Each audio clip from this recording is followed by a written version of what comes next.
अस्सलामुअलैकुम, आप देख रहे हैं होराइजन न्यूज HD। खबर शामिल करते हैं साहिवाल से।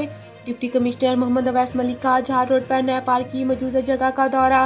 मज़ीद तफसीलात से आगाह कर रहे हैं महबूब चौधरी। जी बिल्कुल, डिप्टी कमिश्नर मोहम्मद अवैस मलिक का झाल रोड साहिवाल नए पार्क की मुजव्वजा जगह का दौरा। कारपोरेशन को लिविंग का काम शुरू करने की हिदायत। बहुत जल्द शहरियों को एक और पार्क का तोहफा देंगे। तमाम तर तवज्जो आवाम की खिदमत पर मरकूज है। शहर के दाखिली रास्ते तरजीही बुनियादों पर खूबसूरत बनाए जा रहे हैं। झाल रोड और ओवरहेड ब्रिज की तकमील से ट्रैफिक के मसाइल भी हल होंगे।